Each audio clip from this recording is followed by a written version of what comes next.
Boa tarde a todos e a todas, sejam todos bem-vindos e bem-vindas ao 19º Encontro de Pesquisa de Ensino de Física, o EPEF. A gente vai iniciar a nossa transmissão exibindo um vídeo rápido, preparado pela comissão organizadora, e aí depois a gente volta aqui para fazer a cerimônia de abertura.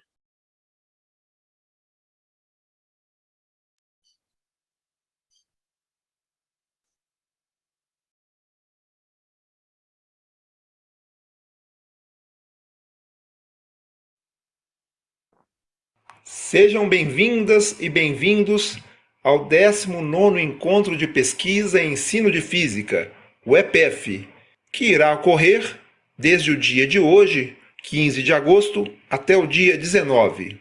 O tema do encontro deste ano é Perspectivas e Desafios da Pesquisa e Ensino de Física em Tempos Pandêmicos. O que aprendemos e para onde vamos?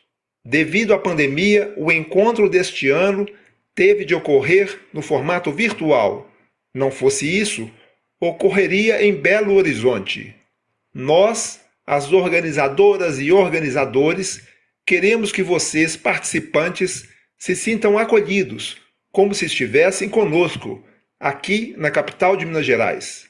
Para chegar em Belo Horizonte, se você não vier de carro, nem no trem que chega do estado do Espírito Santo, você vai chegar pelo aeroporto ou pela rodoviária. Aqui tem muita coisa bonita para se ver. Do alto da Avenida Afonso Pena, temos a Praça do Papa, de onde é possível ver de perto a Serra do Curral, que está situada no limite sul do município e é um dos símbolos da cidade. O Mercado Central é um ponto de encontro de quem gosta de boa comida e de uma cervejinha gelada. Dá para fazer as compras também, porque tem uma boa variedade de produtos. A Igrejinha da Pampulha, ou Igreja São Francisco de Assis, é considerada um cartão postal da cidade. Foi projetada pelo arquiteto Oscar Niemeyer. O pintor Cândido Portinari criou as imagens que ornamentam tanto o exterior quanto a parte interna da igreja. A logomarca do encontro, que se inicia hoje, é uma imagem estilizada da igrejinha. Desejamos a todas e a todos um bom e proveitoso encontro.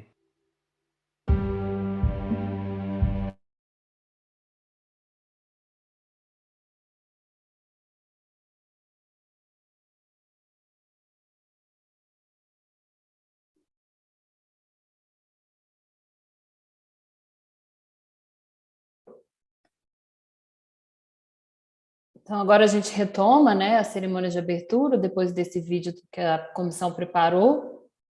E é com imenso prazer que eu, Marina, estou aqui em nome da comissão organizadora para fazer a abertura do 19º EPEF, juntamente com os meus colegas da comissão, o professor Alexandre Campos, o professor André Ari, a professora Eliane Ferreira de Sá e a professora Ivanilda Riga. O nosso evento ele foi inicialmente programado para acontecer em Belo Horizonte, de forma presencial. Mas como tivemos muitas instabilidades durante o ano passado, a comissão definiu fazer o evento de forma remota, né?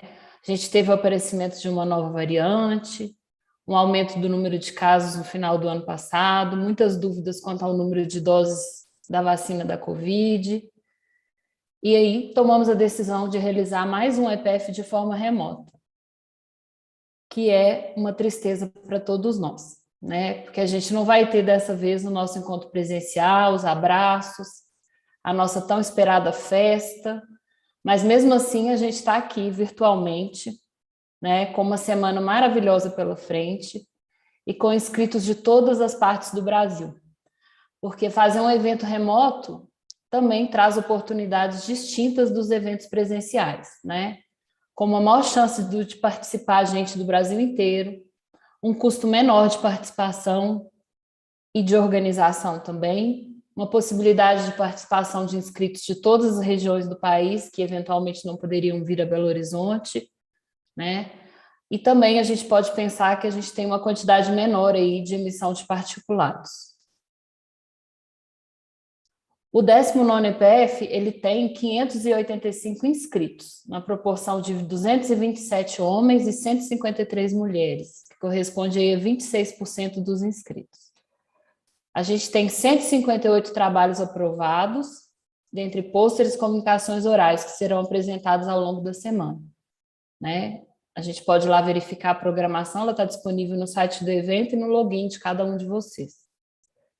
Eu gostaria inicialmente também, né, na nossa cerimônia aí de abertura, que vai ser breve, que a gente está ansioso por ouvir o professor, agradecer toda a equipe da SBF, principalmente o Roberto, a Ananda e o Fernando, que estão junto com a gente aí, são cuidadosos e muito pacientes, cuidam de todos os detalhes necessários, né, de todas as nossas aflições, de tudo que a gente precisa aí para realizar o EPEF.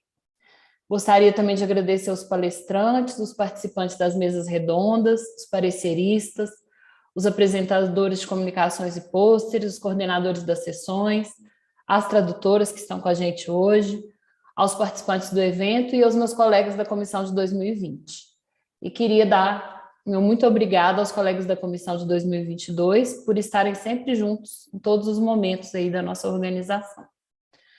Essa 19ª edição desse evento, né, que começou a sua trajetória em 1986 e é tão importante na nossa área de ensino de física, tem um tema escolhido por nós, né, que são as perspectivas e desafios da pesquisa e ensino de física em tempos pandêmicos. O que aprendemos e para onde vamos? Esse tema é uma reflexão sobre tudo que a gente viveu e que ainda estamos vivendo e experimentando na pandemia do Covid-19. Em um momento tão complexo que estamos vivendo no nosso país, né, que envolve ataque às ciências, desvalorização da universidade pública, aumento dos discursos de ódio, armamento da população, fake news, aumento de intolerâncias, precarização da educação, da cultura, das artes em todos os níveis, esvaziamento de legislação ambiental, levando a altos índices de desmatamento da Amazônia e do Cerrado. Esperamos ter uma semana repleta de boas reflexões, um encontro cheio de desdobramentos para a área de pesquisa e ensino de física e uma semana muito agradável. Eu queria dar as boas-vindas a todos e a todas e queria passar a palavra para a professora Suzana de Souza Lalique, em nome da SBF, para completar a nossa cerimônia aí e depois passar a palavra para o professor Osborne. Muito obrigada. Boa tarde a todos. Marina, muito obrigada pelo convite. Então, em seu nome, eu gostaria de cumprimentar a todos dessa mesa de abertura e todos os participantes do evento. É realmente uma honra para mim estar aqui na abertura desse 19º Encontro de Pesquisa e Ensino de Física. E eu gostaria, em nome da diretoria da Sociedade Brasileira de Física, dar as boas-vindas a todos os participantes desse encontro.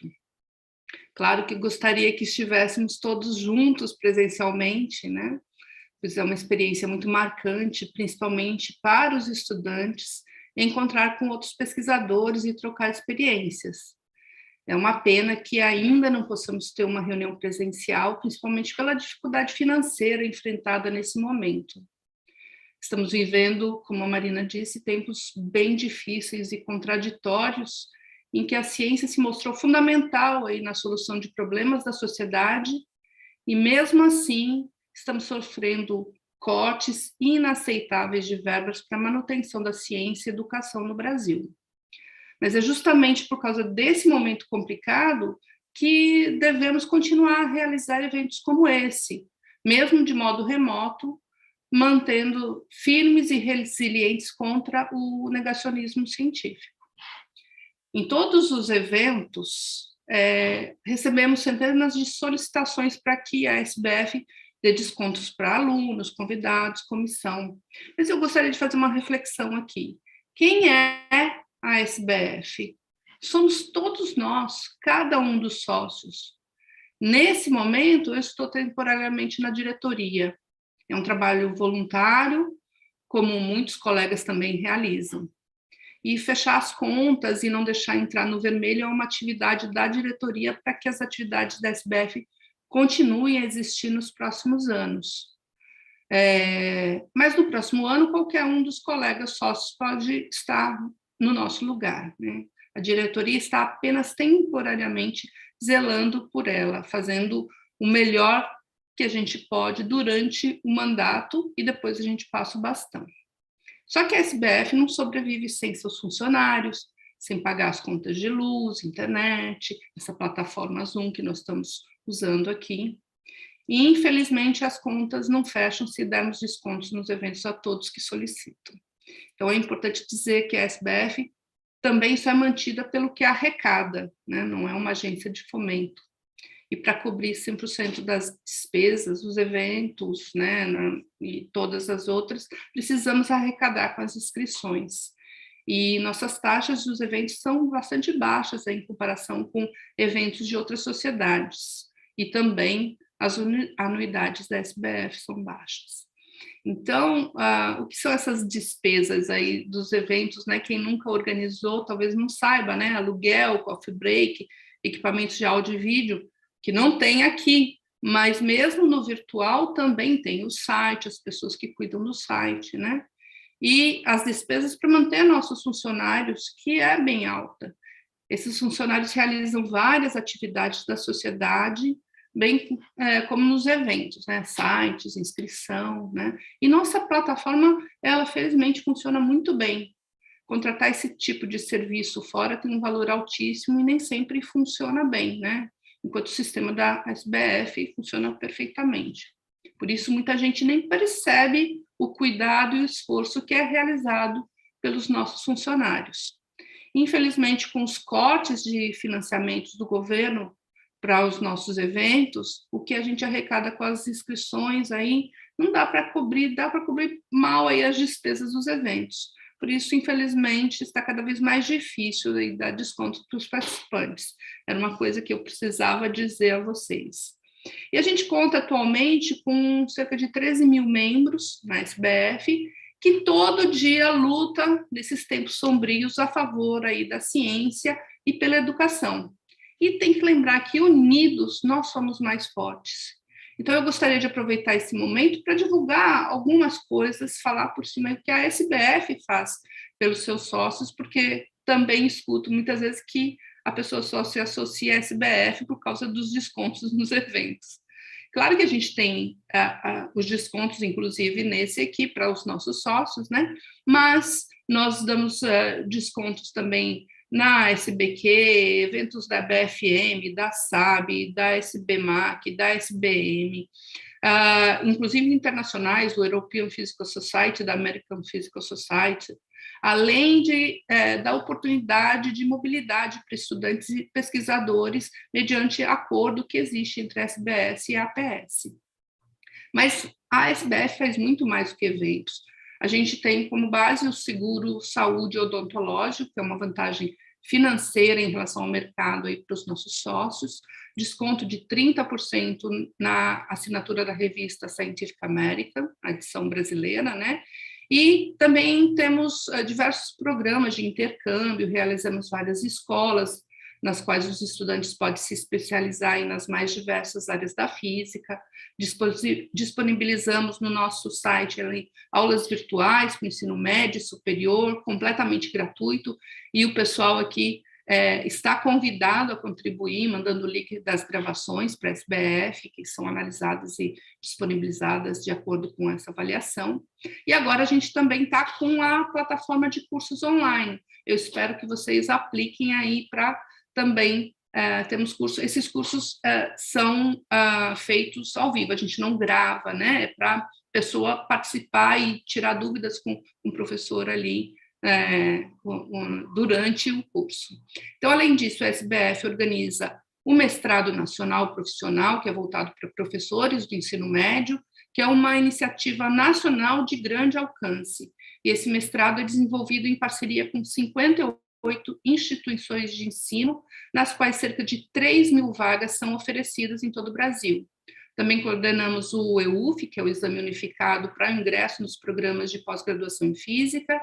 Somos responsáveis pela coordenação de todas as Olimpíadas Nacionais e Internacionais de Física aplicada aos alunos brasileiros. Também publicamos revistas de qualidade, como a Revista Brasileira de Ensino de Física e a Física na Escola. Coordenamos webinários, como Física ao Vivo, que vai ao ar a cada 15 dias, e vários outros seminários de área que estão no nosso canal do YouTube. Ainda coordenamos um site de verificação de fake news, o Verifísica, e estamos atuando juntamente com a Associação Brasileira de Física Médica para a criação do Conselho Federal de Física e conselhos regionais, que serão necessários para regulamentar a profissão de físico, que foi reconhecida em 2018.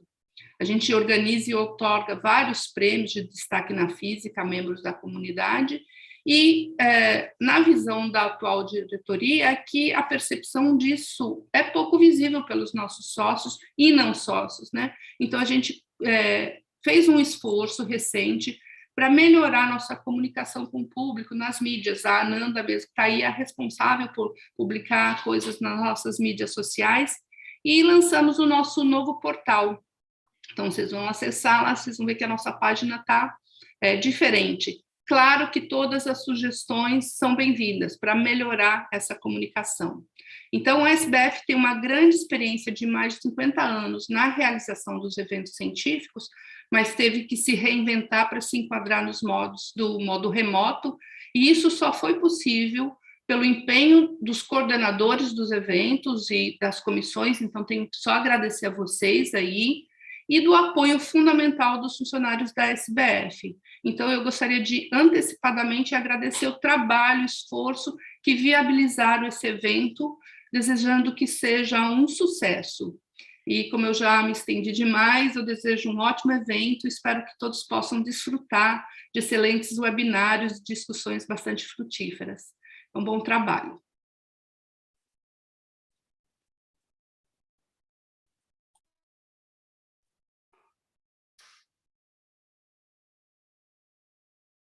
Queria agradecer, a professora Suzana, e declarar aberto o 19º EPEF. E também agora gostaria de agradecer o professor Jonhatan Osborne, em nome da comissão organizadora do 19º EPEF, da Sociedade Brasileira de Física. Eu vou fazer uma breve apresentação do professor, e vou ser breve mais uma vez, já que a gente está ansioso, e ansiosas por ouvir o professor. Queria fazer uma explicação rápida, da nossa tradução, o pessoal que está aí no Zoom com a gente. Tem um globinho que está escrito interpretação ou interpretation, e nesse globinho você escolhe a língua que você deseja ouvir a palestra. Você pode escolher inglês, português, de acordo com o que você desejar. Eu gostaria de pedir que as perguntas fossem todas feitas em português, via chat. Nós vamos estar acompanhando ao longo da palestra. E no final também a gente tem a possibilidade de abrir os microfones. E eu vou pedir também encarecidamente que todas as perguntas sejam feitas em português. A gente tem o serviço de tradução e elas vão traduzir para o professor. Então, eu vou fazer a apresentação do professor, gostaria de agradecer imensamente a presença dele aqui com a gente. O professor Jonhatan Osborne é professor emérito da Escola de Pós-Graduação em Stanford e tem seu foco de pesquisa em política e pedagogia no ensino e aprendizagem de ciências. É professor de educação científica em Stanford e começou sua carreira como professor de ciências. Ensinou nas escolas secundárias de Londres por 9 anos, nos anos 70, antes de fazer doutorado em educação. Atuou 23 anos como palestrante e professor de educação científica no King's College, em Londres. O professor recebeu o prêmio NARTS em 2018 por contribuições notáveis para a educação e ciências. Publicou artigos sobre estratégias de ensino mais eficazes e trabalha com professores em formação, e sobre como ensinar ciências. No domínio da política, tem interessado em explorar as atitudes dos alunos em relação à ciência e como a ciência escolar pode se tornar mais interessante e envolvente. Na pedagogia, o seu foco tem sido defender o papel da argumentação no ensino de ciências, tanto como meio de melhorar o uso de uma abordagem mais dialógica para o ensino de ciências, quanto para melhorar a compreensão dos alunos sobre a natureza da investigação científica. Eu passo a palavra ao professor. Gostaria de agradecer mais uma vez. Boa palestra a todos. Right. Thank you. Thank you very much, Marina, for that introduction, which is always far too flattering. I need to just get this going and test that everything's. I need to share my screen, and hopefully that's going to come across. And hopefully you are now seeing my screen. Can somebody confirm that that is all working? Is that working now for me? Estou vendo sim, professor. It's a fine. It's okay, is it? Right. Okay. What I'm going to be talking about, I'm going to talk for about 40 to 50 minutes, is on the topic of physics education in an age of misinformation. And this, I think, is an increasingly important topic because I think, as you were hearing in the introduction, we are living in an era where science, or trust in science, is under attack for all kinds of political reasons, fundamentally.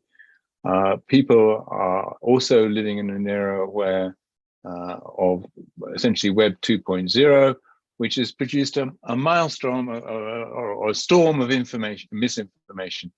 And there are fewer and fewer gatekeepers to prevent this misinformation disseminating widely to the public.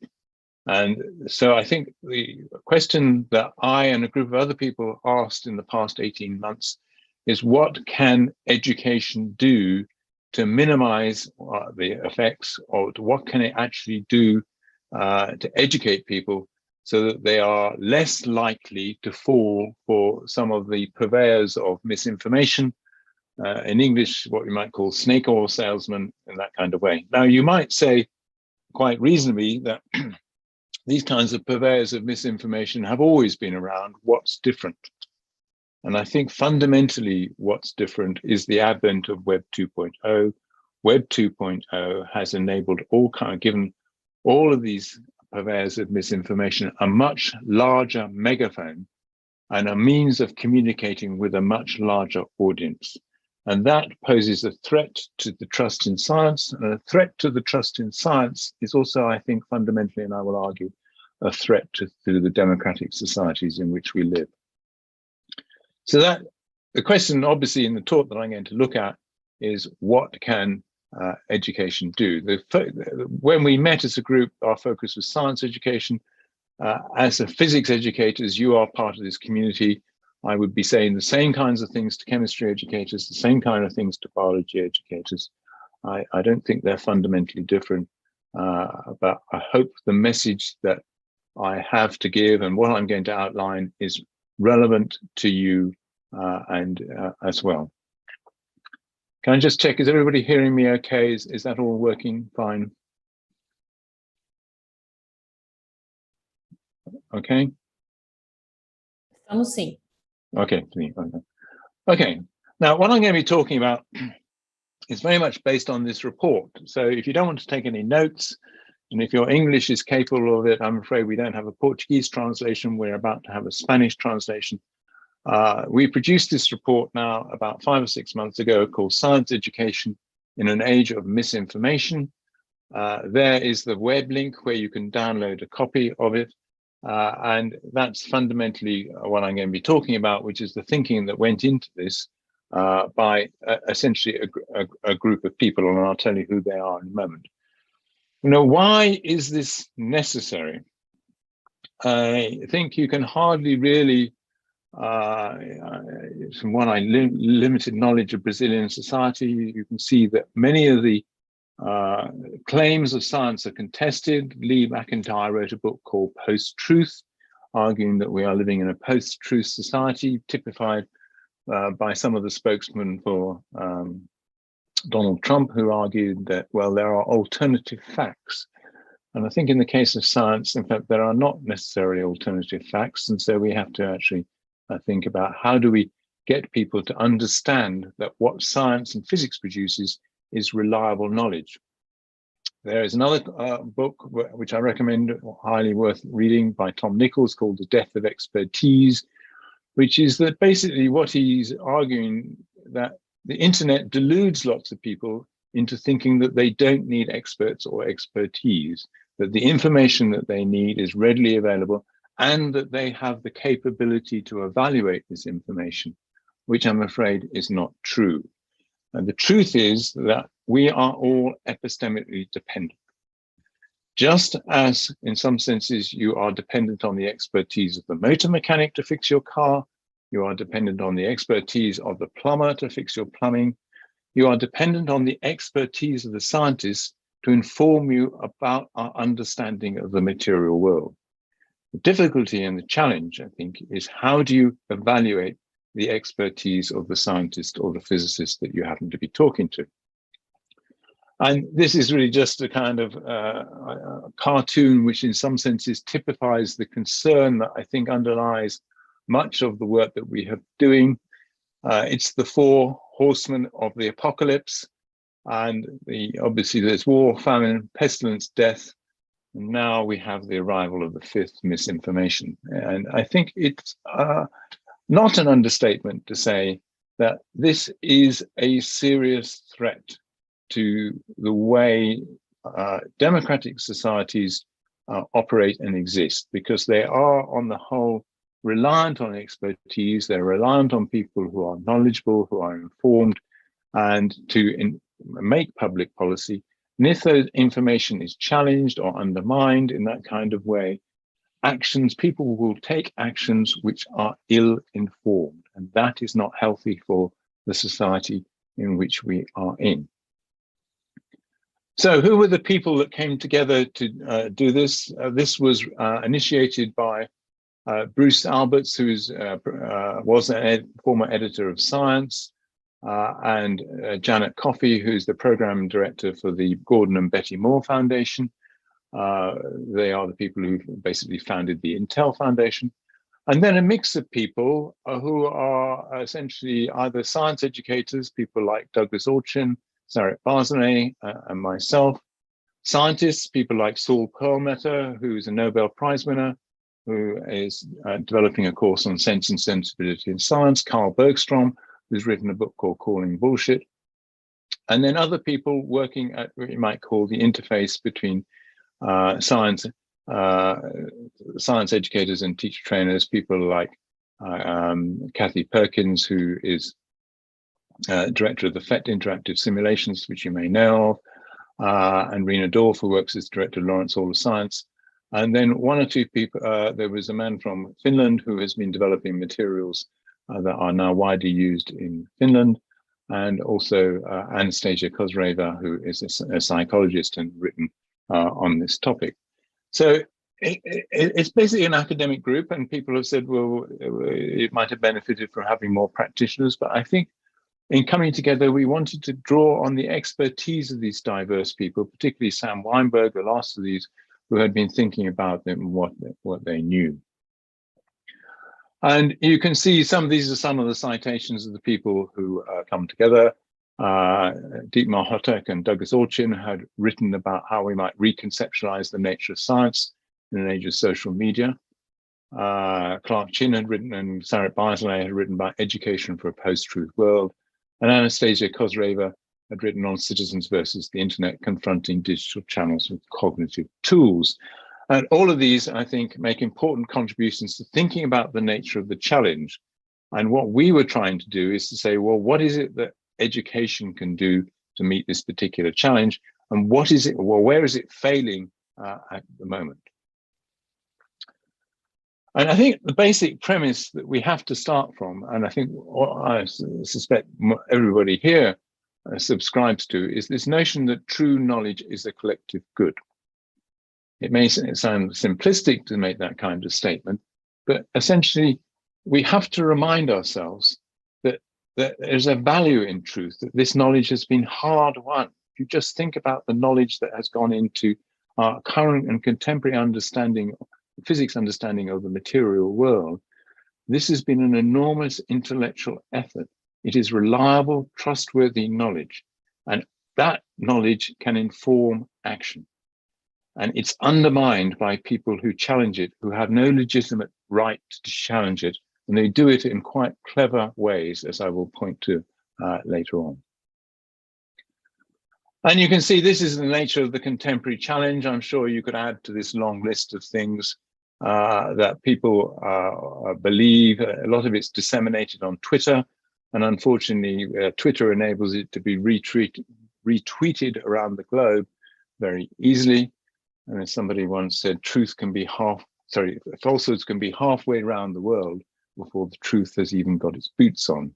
And this, unfortunately, is what happened. And there's good research evidence to show that these kinds of falsehoods disseminate very rapidly as people pass them from one person to the other, because they don't ask the fundamental question about, is this credible? And are there conflicts of interest in the people who are presenting it?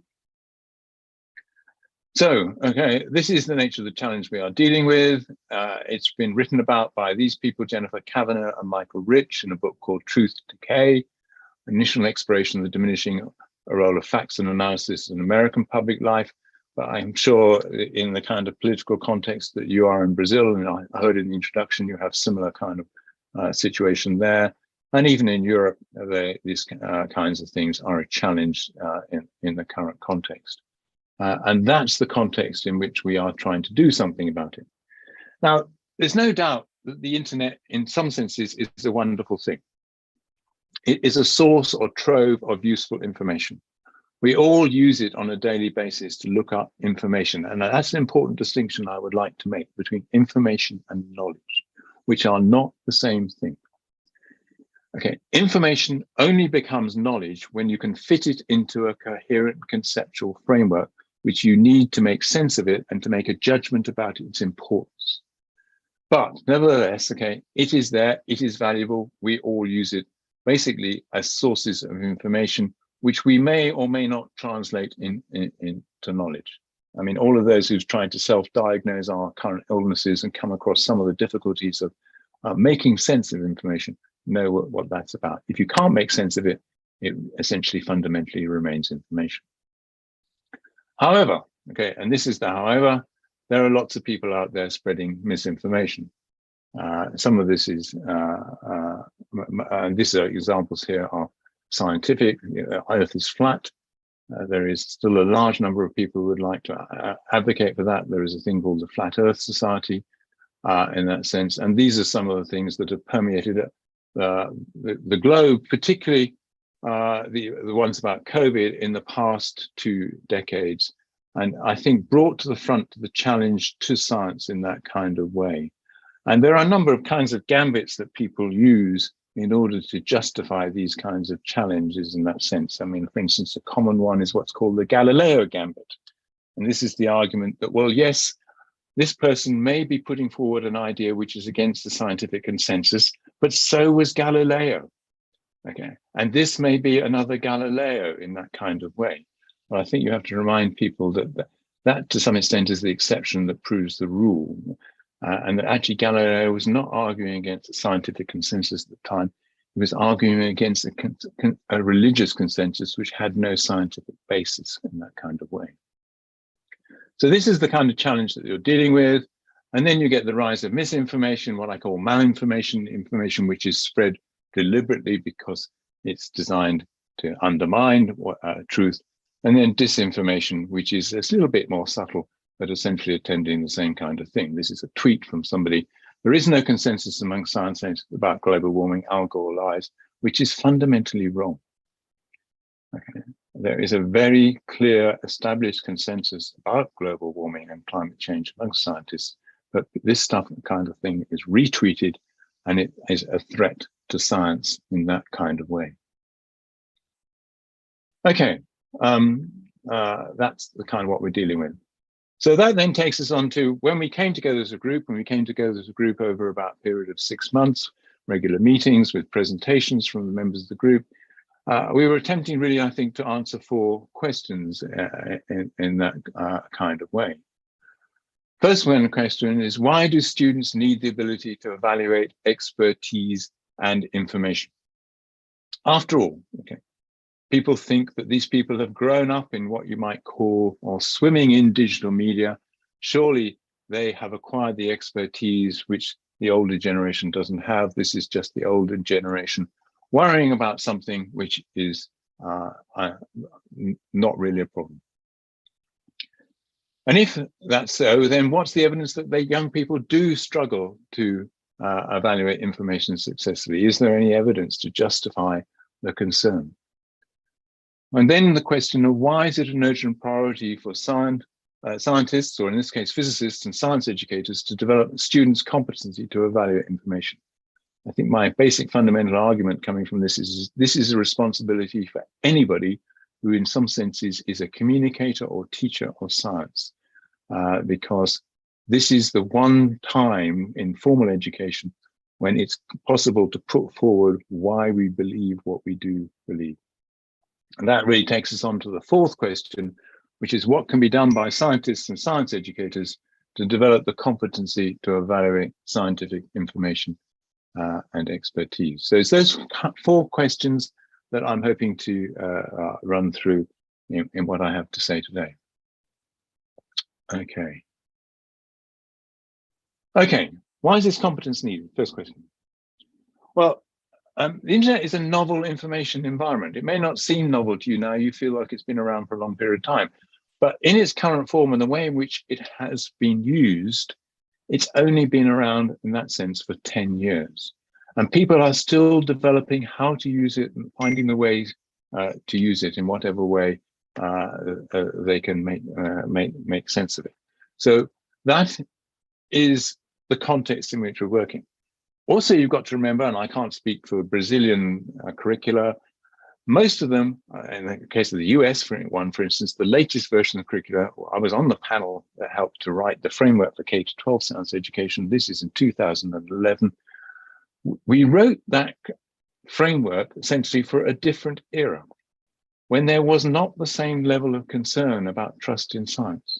And this was not, I think, an issue that was at the forefront of our minds. The context in which we are now operating has changed. Second point about this is that there are fewer and fewer gatekeepers.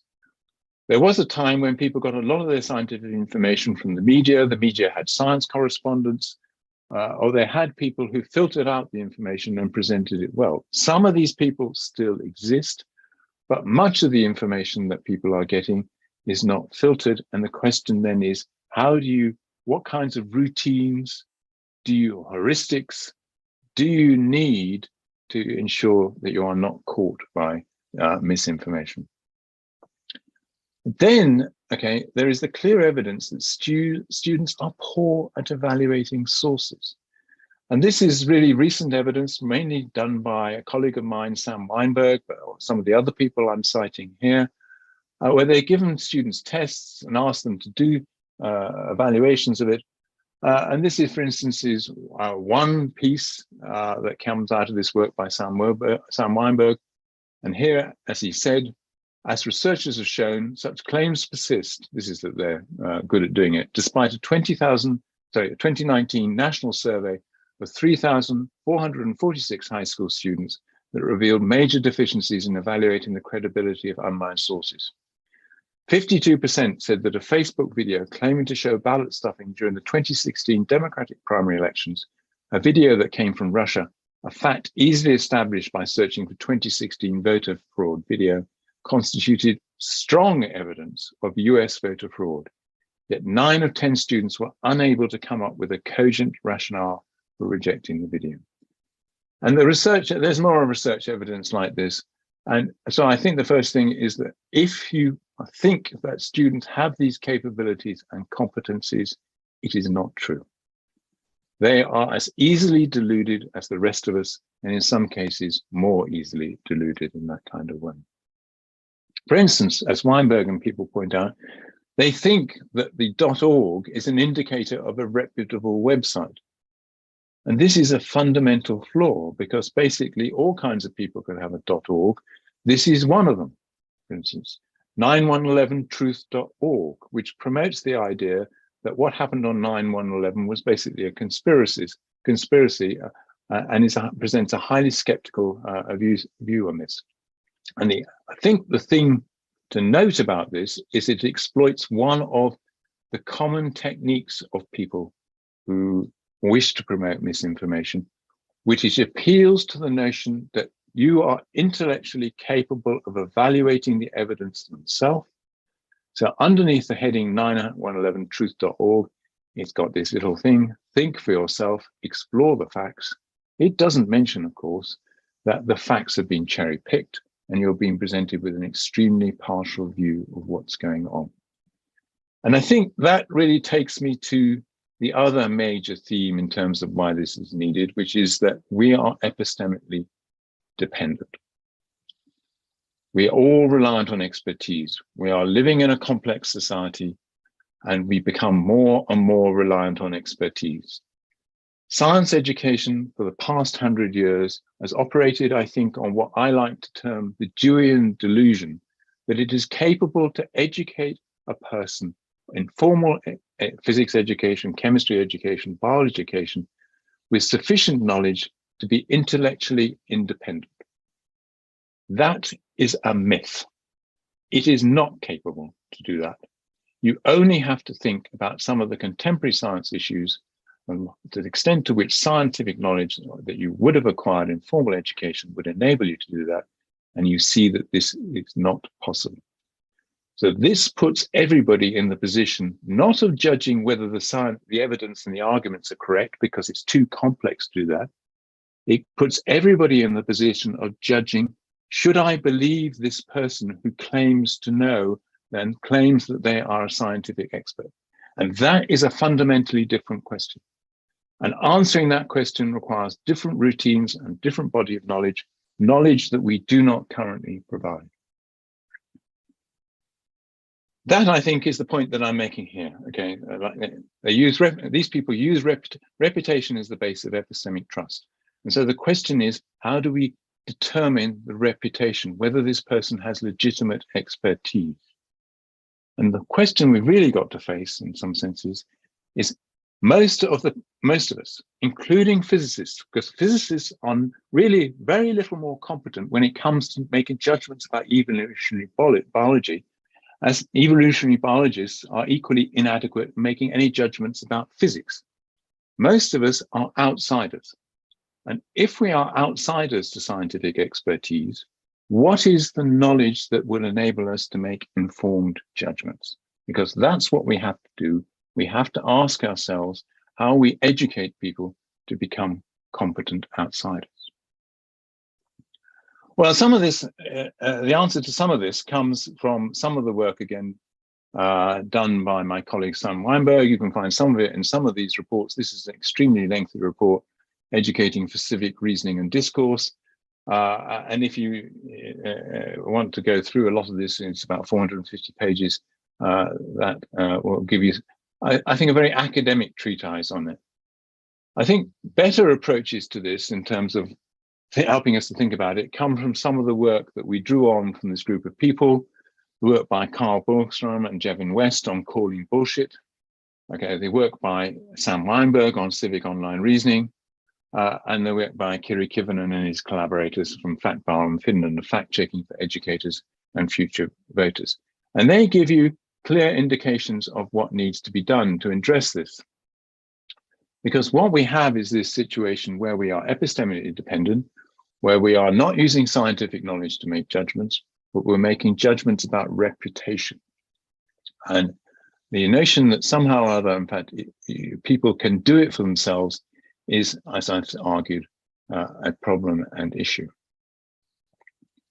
So what can be done? And this is where, this is generic. You might say, what's this got to do with physics education? And the answer is, it's got something to do with all forms of education, but it's got particularly something to do with any form of science education, because many of these claims are science related. And it's in that context then that people have to be educated with the knowledge that they need. Some of this is generic. The generic bit is the bit that I've listed here, to some extent, which is we have to draw on the knowledge and expertise of experts. And the experts in this case are fact checkers. They do this professionally, and they have a set of routines that they use. And the very two important ones that students can be taught are click restraint. Professional fact checkers, when they are checking or asking about a claim, okay, they will use the internet, they will get a list of sources, but they don't go to the one at the top. Very often it's one that's paid for, it's one that's been manipulated algorithmically in that sense. They will go down the list looking for the one that's most salient. They will use the 3 dots on the Google search, which are by side to side, to see where that information is coming from. So they restrain themselves from going to the first thing, thinking that that will be the best answer. Secondly, they use an important technique called lateral reading. When they land on a web page where somebody needs to be checked, they will not stay on it for very long. They will open a new tab and they will do a search, and this is called lateral reading. So rather than reading down the web page, checking the evidence and the arguments on that, which research shows doesn't really help you, they will go to another page and say, who is this person? Okay, do they have expertise? Okay, how does the claim they're making stand against other authoritative sources? Wikipedia being one of them in that sense. Snopes.com, sourcewatch.org, other scientific institutions. Does it fit in or does it not fit in with what these people are actually saying in that kind of way? That's the first thing, okay? And those are generic things, and they could be taught in all sciences, they could be taught in all subjects in that kind of sense. Okay, so really what they're starting with is asking 2 fundamental questions. First question is this source of information credible? Is there any evidence of conflict of interest, ideological bias? Is it a politically neutral claim in that sense, or are they advocating for politically motivated reasons? What signs of objectivity are there? And fact checkers, in fact, if the answer to any of those questions is no, particularly if there's a conflict of interest, then what they will do is reject the source because it is not trustworthy. And that's a kind of generic approach. The second one, in that sense, is if it gets through that test, which is the first test, yes, it seems to be honest. Okay, does the source have the expertise to vouch for the claim? And this is where the scientific knowledge starts to come in, because what you have seen in the past decade, 20 years, is scientists, and even very recently with COVID, scientists who have no expertise in a given domain are used because they are a scientist and therefore able to claim the mantra of authority that goes with the scientist to make claims which are way outside their domain of expertise. So you had physicists being used by the tobacco industry to make claims about the health of smoking tobacco and why it was not a concern. And you have people, again, being used who are not climate scientists to make claims about climate change. So the next question is, what's their track record? How do you know if this person has established credibility in the field? And that means educating students to some extent about what are the qualifications that make somebody a professional scientist. It's not just enough to have a PhD. Okay, what is their PhD in? What is their subject specialism? How do you find that in? Okay. And only if they pass that second test can you then begin to think about the third test again, which is a scientific one. Why do you need these particular approaches? Well, first of all, science, the good thing about much of what I think we have as a community of scientific community is it's quite clear that science occupies the epistemic high ground. And what I mean by that is that in order to undermine science, okay, people will attempt to use science and use the artifacts of science to challenge the science itself. So, for instance, because of the importance of scientific consensus, those people who wish to undermine it have organized alternative consensus produced by people who are not experts in the field, but then have said, well, there is another consensus that exists. Well, yes, but when you check who the people the consensus of, these people really don't know what they're talking about. They're not experts in the field. So that, I think, is why this is partly necessary. As I said, most of us lack the knowledge to evaluate data evidence for themselves. If I was standing in front of you now, okay, in person, I would say to you, how many of you believe in climate change? I suspect the answer, hopefully, would be that nearly all of you do. Okay. If I then said to you, how many of you have actually read the IPCC report with the findings that establishes it, I suspect the answer would be less than 10%. So my question to you then is, if you believe in it, why do you believe in it? Because you haven't read the evidence or evaluated it for yourself. And I think the answer to this is because we know it's a consensus of scientific experts, one of the things, or it is reported in media that we trust because they have gatekeepers and they are produce reliable sources. So we're epistemically dependent in that way. Our knowledge is bounded. We cannot know everything, and we have to do that in that kind of way. And we have to recognize as well that the production of reliable knowledge is a core commitment of science. That once it's a goal of science, and once it's produced it, science is able to move on. And it's very difficult to come one person to challenge any kind of consensus in that way. So consensus is fundamental and very important to science. Because science puts basically a premium on intersubjective agreement. And it does this in a number of ways that, again, people need to understand. One of the first ways it does this is by peer review and vetting by peers. And I think one of the flaws of most curricula across the globe in formal education is you're lucky if peer review even gets a mention. And it isn't just peer review in the sense that possibly many of you understand this, which is when you send in an article, people look at it who you don't know, and they give you feedback on it. Peer review goes on in multiple ways within the scientific community. If you want to do various work, for instance, you have to put a proposal forward and you have to get it reviewed. Many of the publications these days appear on, not in print, that's really an afterthought, but they appear on preprint websites in that sense, where they are read and talked about and discussed by the scientific community. And it goes on in conferences where people examine ideas and do that. So there's a very broad sense in which scientists operate as the community. They check each other's things and they are looking for errors.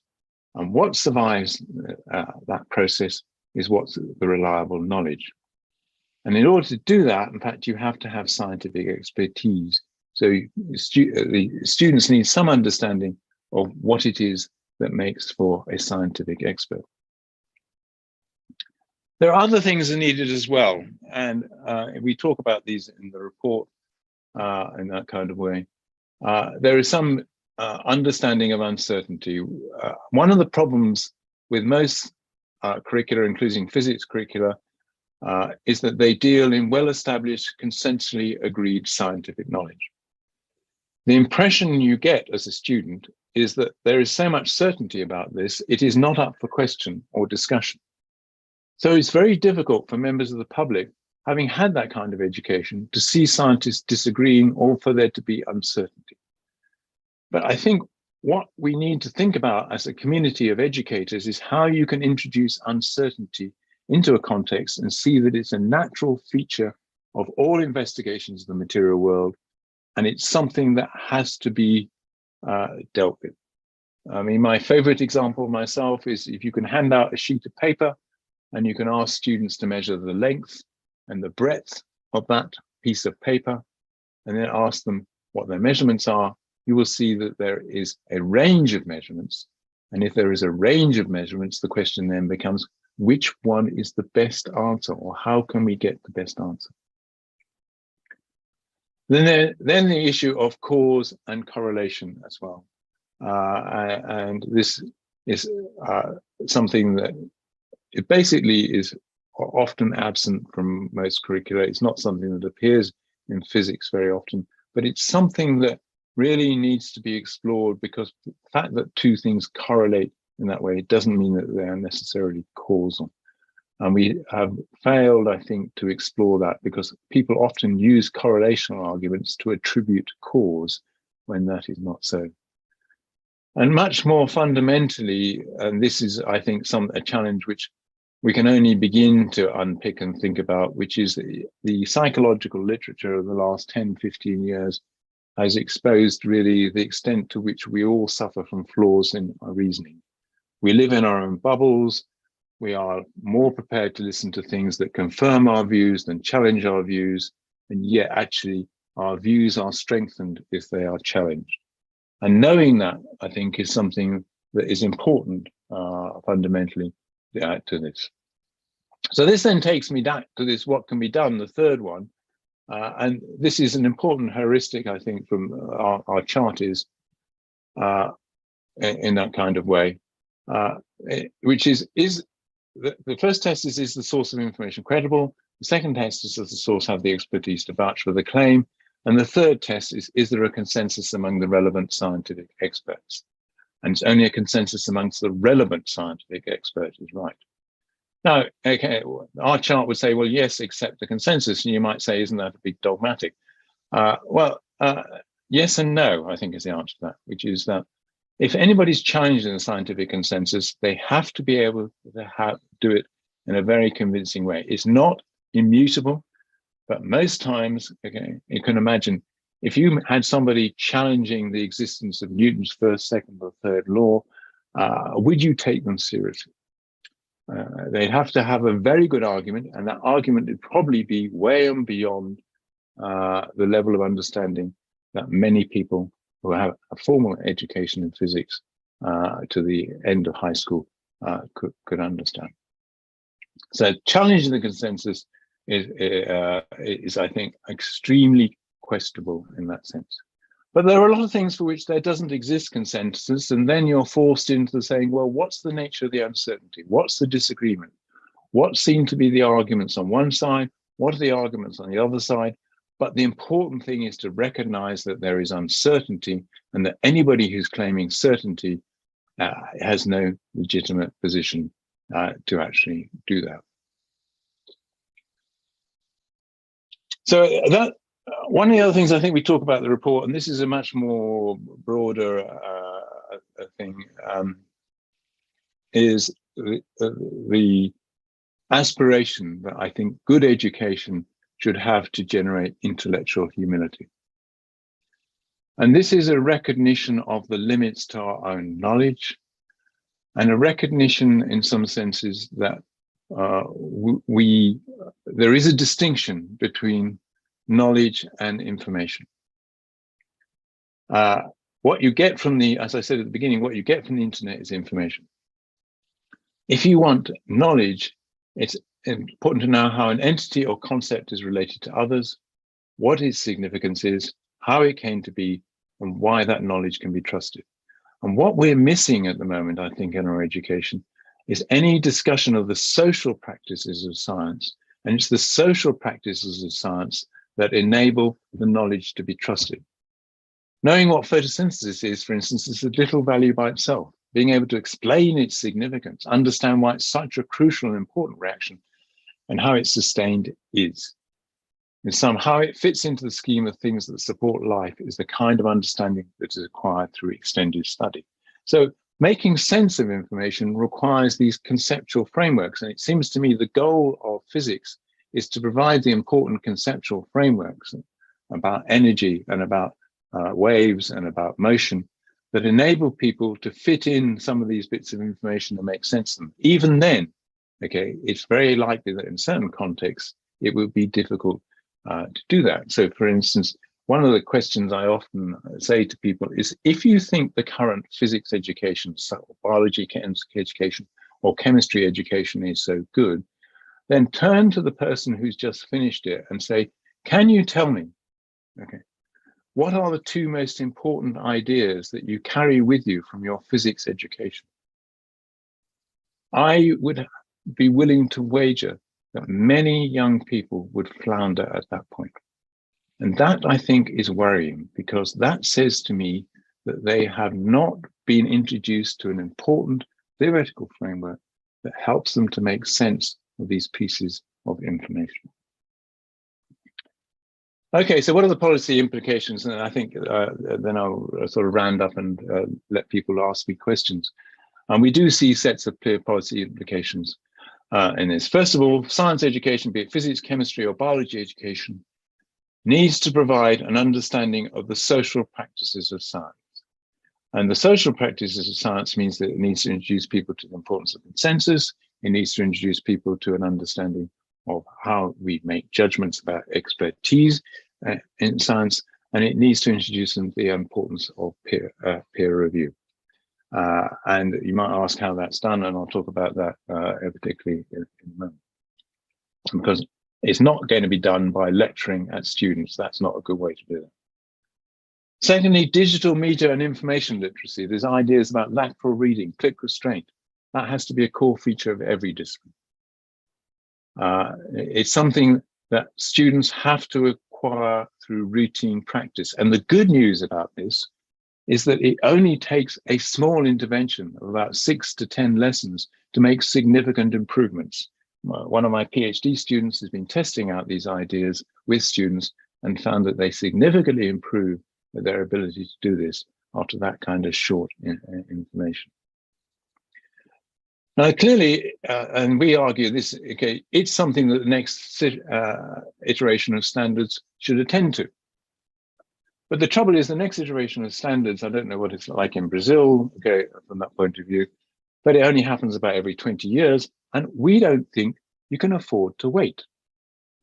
These issues are so important that they have to be addressed now because students need to come out with the capabilities to make better judgments about whether some of this stuff is to be believed or not.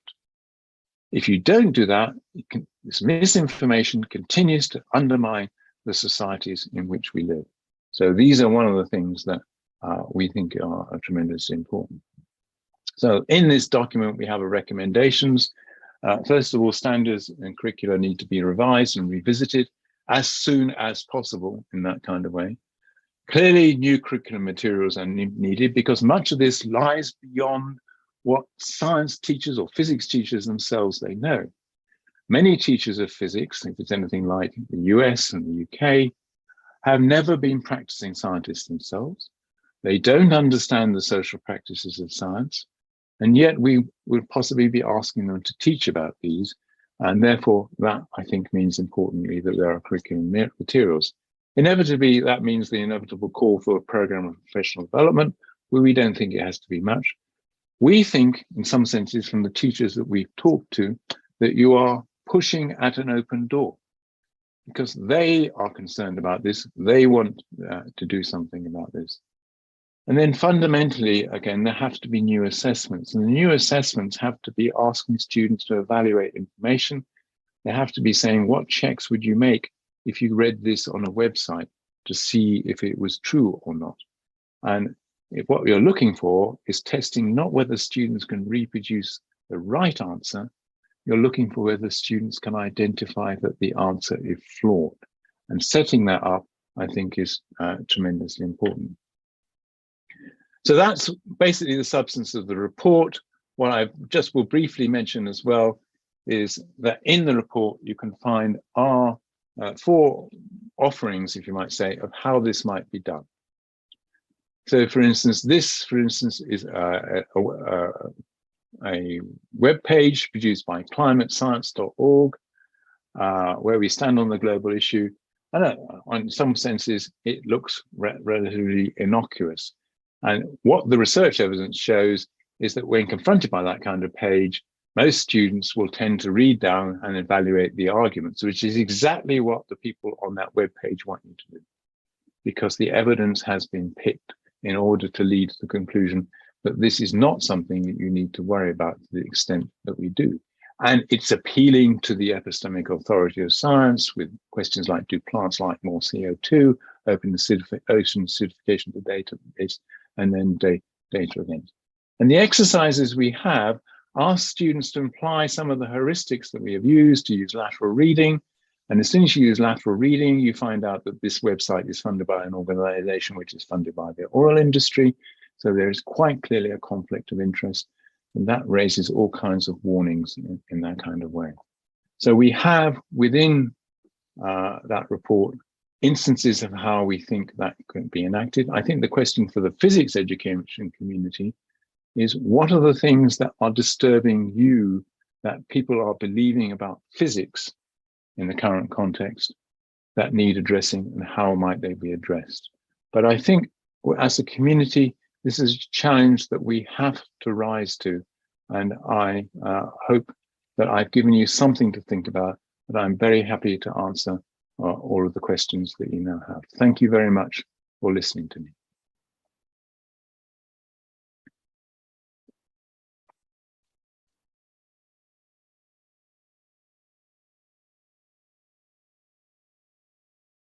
Então, inicialmente, queria agradecer o professor Osborne e dizer que sim, que ele nos ofereceu várias questões e vários assuntos aí que estão relacionados à nossa prática, né, como professores e pesquisadores, e que tem coisas aí bastante semelhantes às questões que a gente vive aqui no Brasil. Então, eu tenho uma primeira pergunta, o Lucas colocou aqui no chat, o Lucas Antônio Xavier, né? E ele coloca que uma estratégia para combater as desinformações, né, é aumentar as aulas de humanidades, como filosofia e sociologia. E aí ele propõe uma pergunta: como combater as fake news diante de uma redução de aulas de conteúdo de ciências na educação básica, que é uma realidade brasileira aqui, no caso?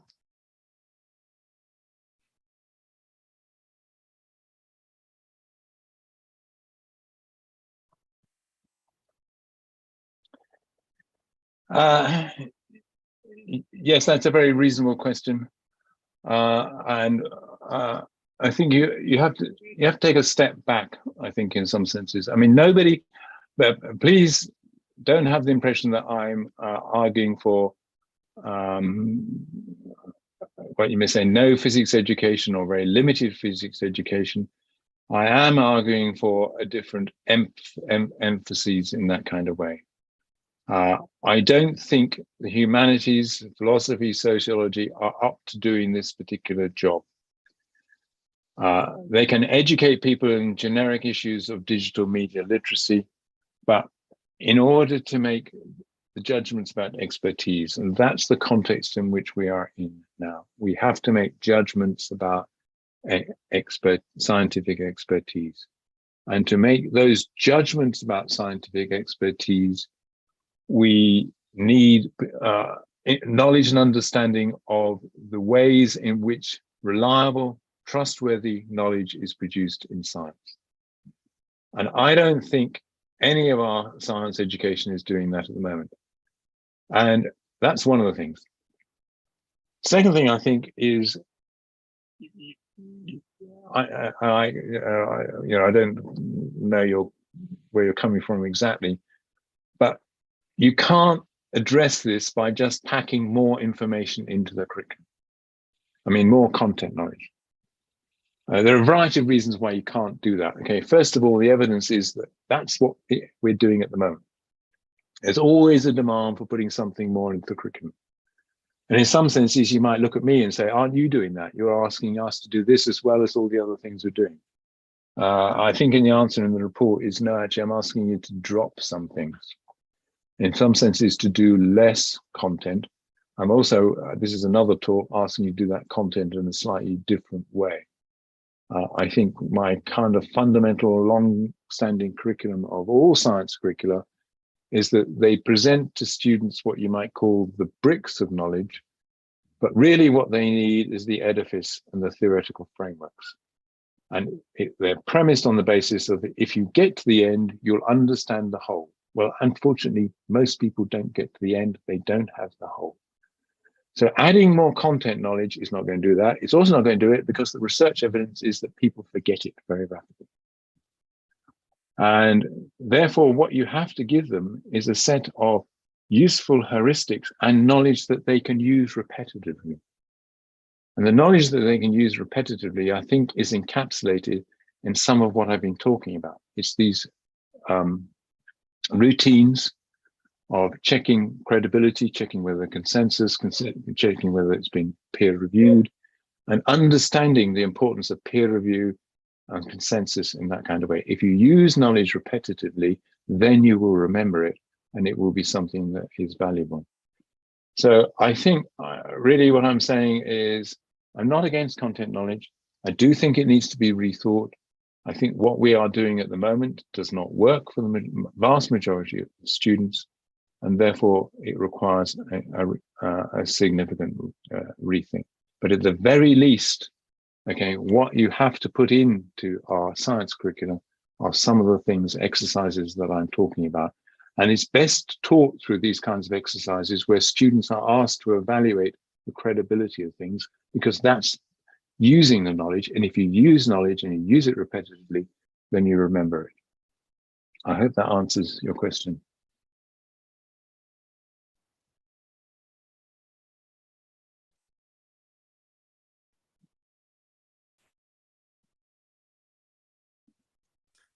Professor Jonhatan, vem uma pergunta aqui do YouTube, porque as nossas palestras de abertura e as mesas redondas também estão sendo transmitidas por lá.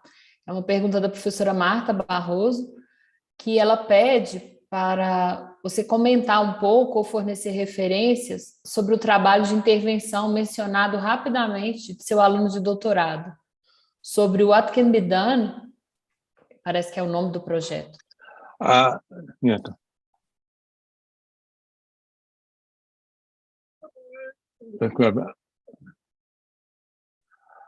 Yes, my graduate student hasn't yet published his results, I'm afraid, but the people who have done interventions on a more general and generic scale, some of which are science focused, are Sam Weinberg from Stanford University and his team. If you look up anything by Joel Breakstone, Sam Weinberg, and I can't remember the first name, McGrew, you will find some very recent references from 2018, 2019, 2020 of the research that they have done with students, which shows that students can be taught these particular competencies, and that when they are taught these competencies, they don't fall for the same level of misinformation.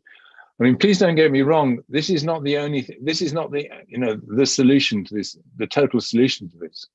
It's what science education or physics education can contribute.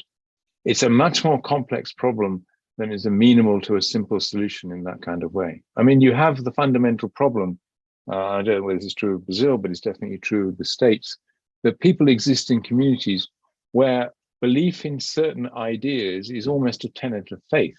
So if you exist in a small religious community in the American Midwest that believes that evolution is a flawed theory, it's very difficult to exist in that community and challenge it. And so that's one of the issues. So why people, it's often, some of these beliefs are an issue of identity in that kind of way. So it's very difficult to undermine those beliefs in that kind of context. But that, I think, is a side issue in some senses, because we, as educators, have a responsibility to provide the best cognitive tools that we can to students to enable them to survive in the world. And my question to you, as I think a physics education community, is, are you currently doing that? What are you giving them that enables them to be competent outsiders to physics or competent outsiders to other sciences in that kind of way? And I think that's really what the focus has to be of our thinking.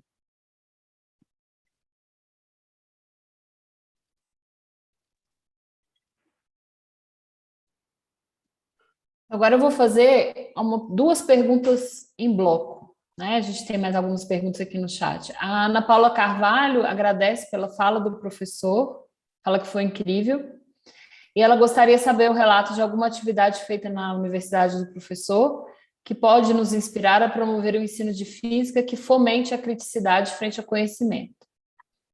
E a outra pergunta é do professor Arnaldo Vaz, né? Ele primeiro agradece por problematizar o nosso papel enquanto educadores de ciência, né? Fala que a gente pesquisa o ensino e a aprendizagem, e o que o conhecimento que a gente produz é alvo de misinformation. E se por acaso já houve uma reflexão do senhor a respeito das misinformations que cientistas propagam sobre a pesquisa do ensino de ciências.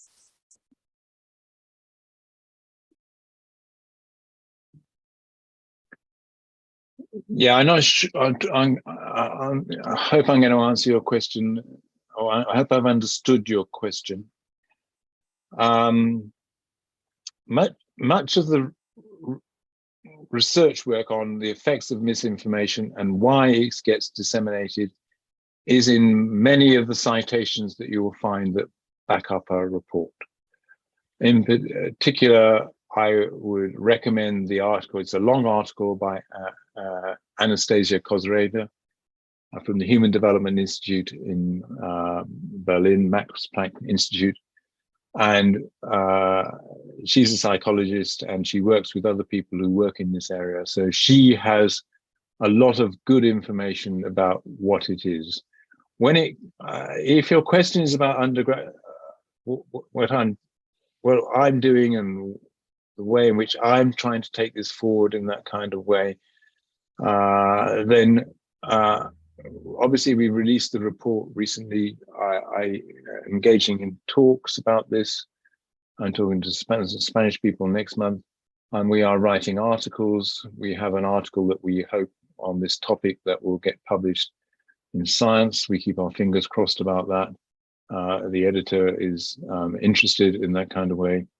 And we are trying to, in that sense, to spread the word. We are also hoping to convene in the next year a conference to think about how we might revise the American standards to address some of these kind of issues. I think there's a much, if the question, your question is about, well, what can be done in undergraduate science? That I think is a much more challenging one because, as you know, undergraduates don't have any kind of science, just doesn't have a universal curricula. It's taught independently by different people in different universities. And I think the message has to be to anybody who is engaged in educating students about science is one of your responsibilities, one of your fundamental responsibilities is to explain to those students why this knowledge is trustworthy, how it came to be trusted in that kind of way. Because if you don't do that, you are failing science and you are failing those students in that way. And you're particularly failing science in this way. So as a science community, we have to take on that responsibility, and we have to be aware of that responsibility if you are concerned about these kinds of issues. And I think most scientists are. I hope that's answered your question as best I can.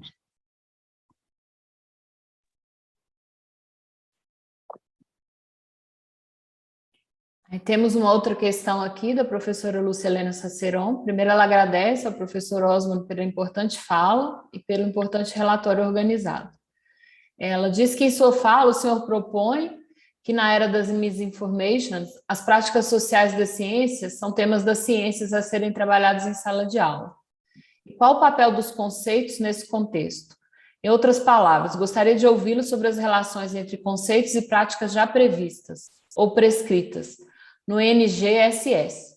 Elas surgem de modo orgânico, ocorrem ênfase em sala de aula que dificultam ou mesmo impossibilitam tais relações? Yes, I might answer your question in slightly sideways, but come back to me if I've not answered what I want to say.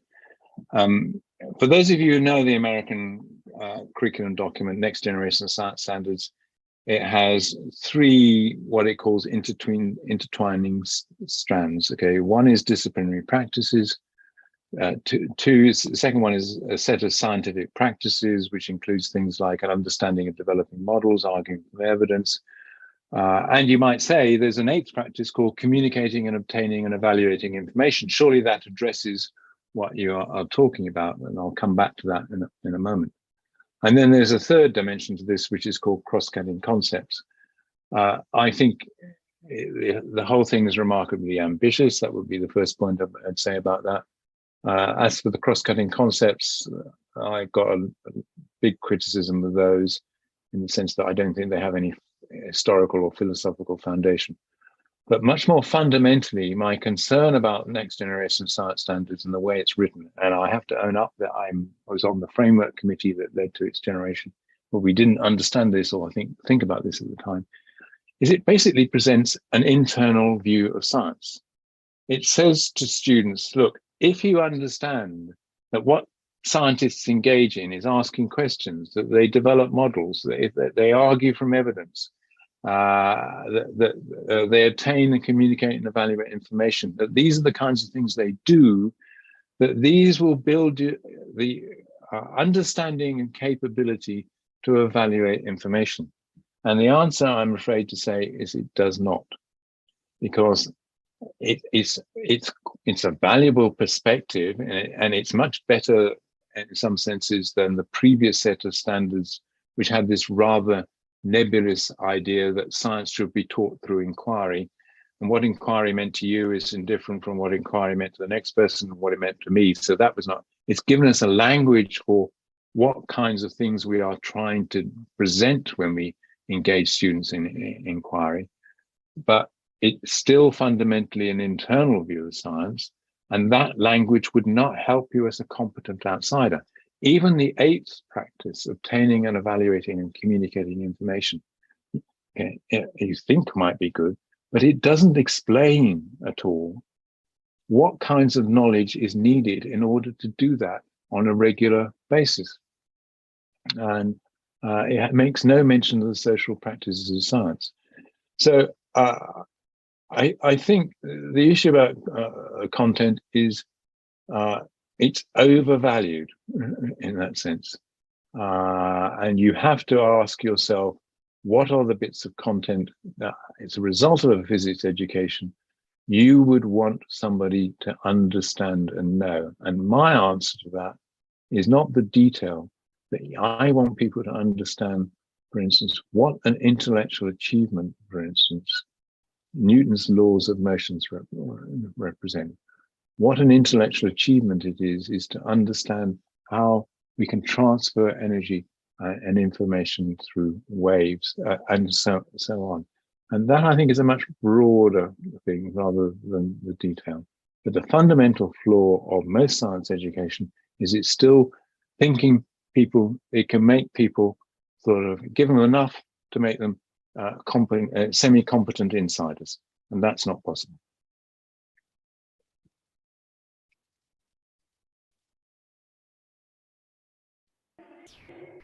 I hope that's answered you.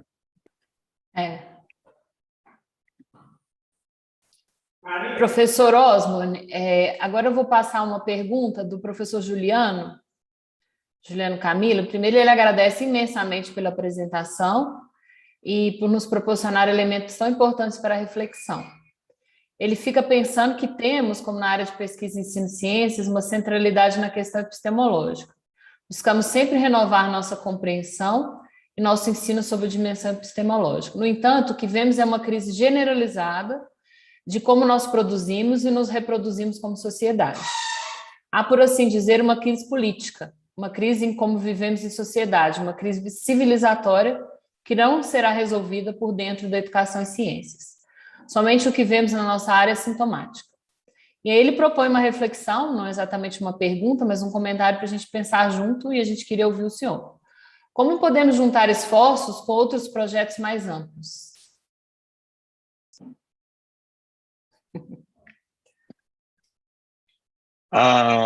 Yes. I've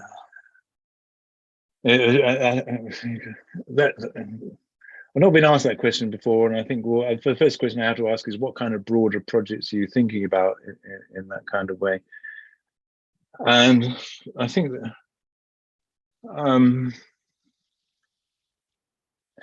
coming to mind is a project by a colleague of mine at Stanford, who's looking at how you can kite mark publications as to the extent to which the quality of peer review that's gone on. But that, in a sense, is each of these things are small things. I don't think there is no easy big solution to this in that sense. I mean, one of the things that you have to understand, for instance, is that science is not some kind of democracy where every voice has equal value. That's not the nature of expertise.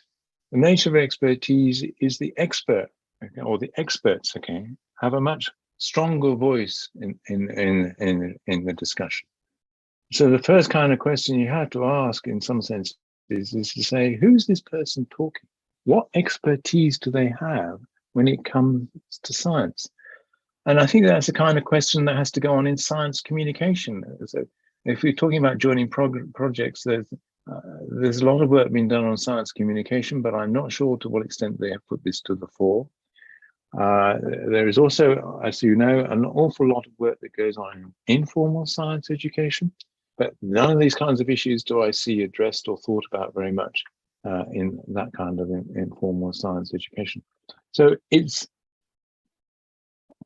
I mean, I mean, one of the ways in which joining forces go on is, for instance, the person who's been doing a lot of work of this, who've withdrawn heavily, is Sam Weinberg. And Sam Weinberg is not a science educator, he's a historian, he's a history educator. And he's become very concerned about civics and the education of civics in that kind of way. But going outside of that politically, I'm afraid, is something, you know, I live in my own particular bubble. My own particular bubble is very much the kind of science education community, and even that is just the research science education community. So I think, yeah, and one of my concerns often about the science or physics education community is that we don't get listened to in some instances, and we have to, I think, put ourselves forward and saying, we do have something to say. You are concerned about this. We are concerned about this. We are willing to work on this together. This is what we think our contribution can be. I know that's not a very good answer, but that's partly because I don't have a good sense of what the wider community is up to. I mean, you can talk about what's happening on Facebook and Twitter, and they have fact checkers and in that sense. And I think that to some extent there's a responsibility for them to do some of this work. But they do, I mean, Google introduced these 3 dots on the side of searches, which most people don't know about. They are trying to do something and getting people to think about what it is that they're reading.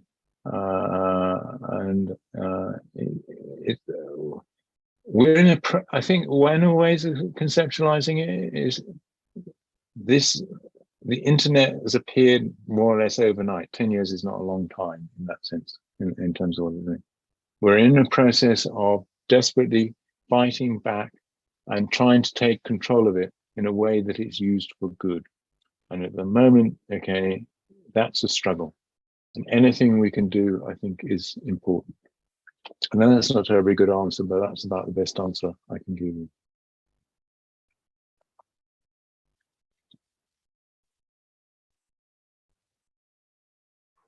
Obrigado, professor.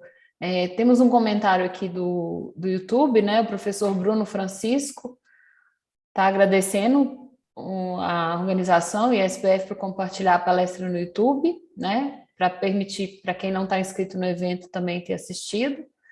E eu também gostaria de disponibilizar a todos aí, quem quiser abrir o microfone para fazer a pergunta ao vivo, abrir a câmera, se alguém se habilita aí.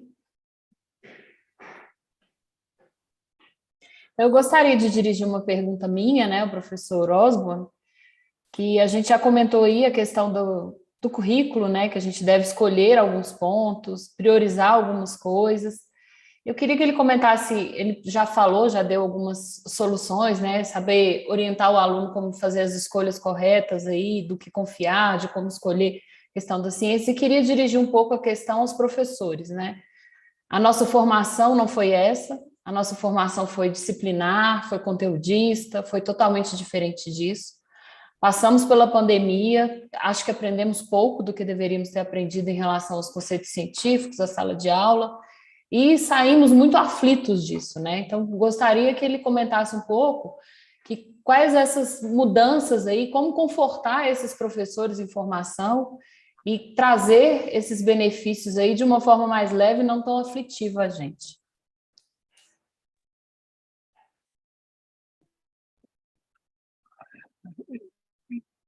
Yes, well, you're right. Most of us as physics educators have a very content-focused education. And it's a very partial view of the world. I mean, I emerged from my own school physics education with some very flawed epistemological ideas, which fortunately a bit of reading got me to rethink again. I kind of think the answer to this is to say, this is an issue of concern. If you're teaching physics and you've got issues that people are willing to believe that bother you, there are two standard examples, for instance, that you, I mean, it's a very kind of interesting example from that point of view. Again, one that I've often used in talks, which is to say, how many of you believe that day and night is caused by a spinning Earth? And obviously, most people put their hands up and say, of course it's caused by a spinning Earth. Why are you asking us that? Okay, and then you say to them, well, can you name two pieces of evidence for me? And then people falter, okay? And then you go back to really why they believe it is because they were told it by the teacher, and it's something which is out there in the community and it's believed. So I think what we have to do as a community is, this is a concern, and we have to take examples. So for instance, is the Earth flat? It sounds stupid in that sense. Of course it's not. People might say, well, yeah, but there's a group of people out there who believe it is. What arguments are they giving? Okay, how would you, argue, or what evidence would you produce that they are flawed? Because they are using what you might call scientific arguments in that kind of way. They say science is based on observation. Make the observation. The Earth's flat. In that kind. And so asking students to engage not in producing the right answer always, but just evaluate why some of these answers are wrong. Was the moon landing a hoax? Might seem, but again, there's a lot of scientific evidence that goes into showing why it cannot have been a hoax. But asking students to do that kind of investigation, I think, is a way of broadening what the science does. And also it's appealing to the students. And I think if you offer an education which is fundamentally content, and I understand why that happens, because most schools' curricula are operating under assessment systems where people have to get through a lot of content, and there is this sense of the need to cover the curriculum. But the trouble is, if you cover the curriculum, it's a very limited perspective on what we need to know and understand. So we have to encourage teachers of physics to break out of that straitjacket and think of other exercises that incorporate some of these particular issues in that way. Because if we carry on doing what we are doing, you are not going to address these issues. You are not giving people the cognitive tools they need to fix it.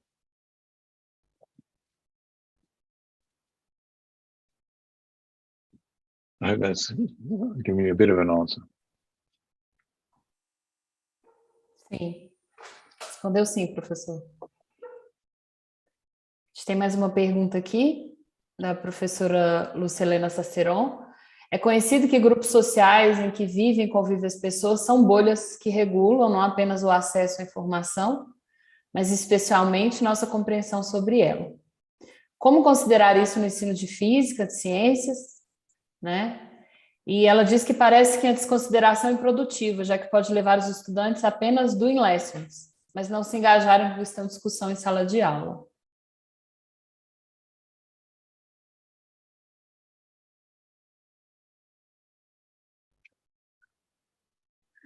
Yeah, that's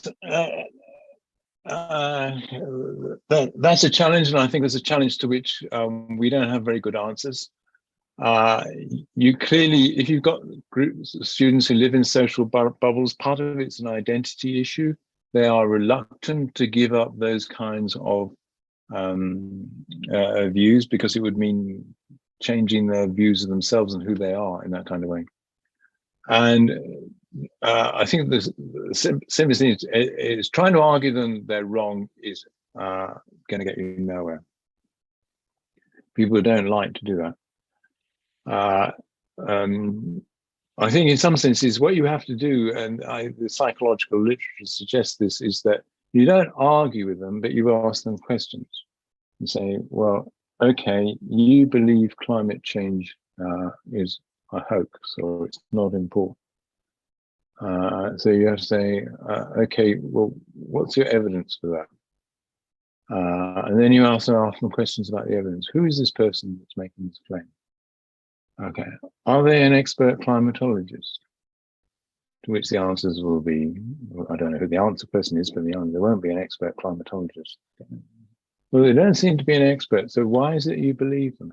So you're not trying to argue with them that they are wrong. That's going to get you nowhere. But you're trying to get them to ask the questions that you want them to ask in that kind of way.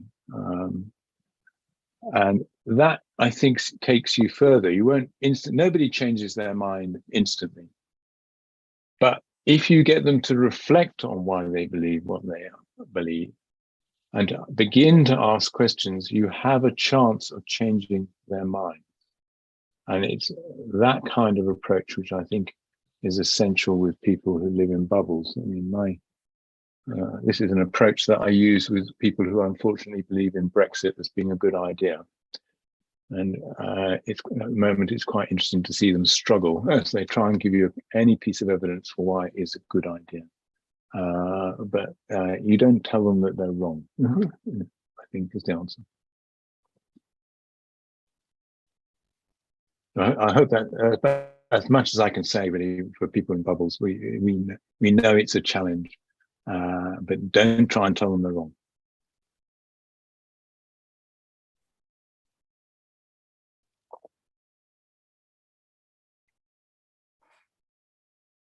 Então, pessoal, alguém gostaria de abrir a câmera, o áudio, fazer a pergunta direto ao professor? Só levantar a mão aí, ou então ir abrindo, já falando. Está aqui no Zoom para isso. O professor André abriu a câmera aí, tem interesse em fazer alguma pergunta?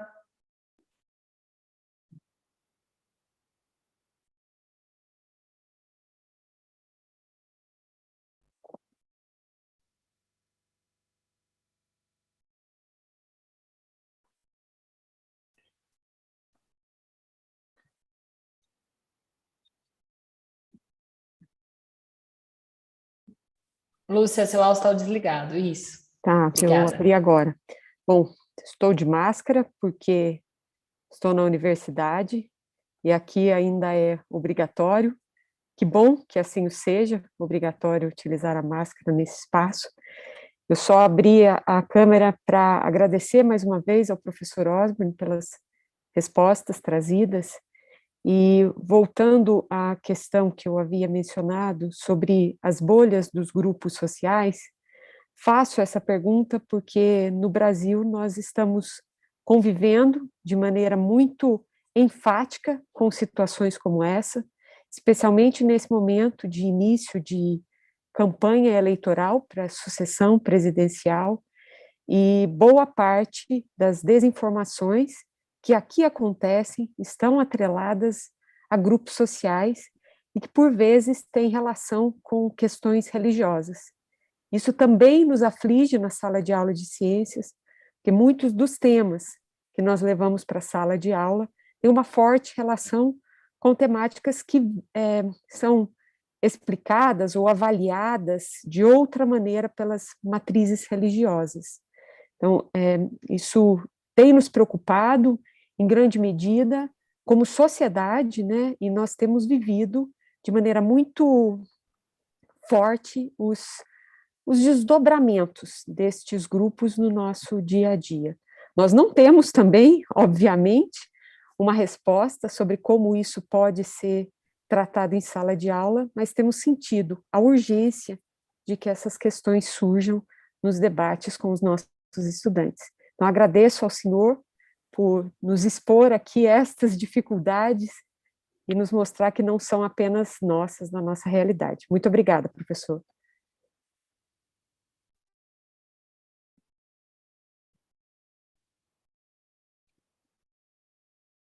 Yes, well, thank you for the comment. And I think we're all facing this kind of comment. We're all trying to work out what we can do, and we have to work. I mean, my political reading tells me about some of the challenges you face in Brazil, particularly with a forthcoming election. I think there's only one point I'd make in response to what you're saying, which is there's a wish or a desire for those of us involved in science education or physics education, for it to be politics is to be separated from the science. And you might say, well, you know, what's Newton's laws got to do with politics in that kind of way? And I think obviously the disjunction between that and some of the contemporary political issues is quite important, quite significant. But it's very difficult to avoid the politics these days with a whole set of issues, okay? Particularly if you think about it from a young person's point of view. One of the kinds of fundamental concerns they've got these days is climate change and sustainability. Anything to do with sustainability from that point of view and resource extraction has a political dimension, as you know, within Brazil, because that's one of the major political contestations in that sense. To what extent should the Amazon be used for resource extraction or not used in that kind of way? So all I would say, I think, in response is, as much as we would like the science we teach to be separate from any kind of political aspects, it is very difficult ultimately to sustain that, particularly in the front of young people whose worries and concerns are of that kind of nature and want to know how science is going to contribute to a solution to these particular issues.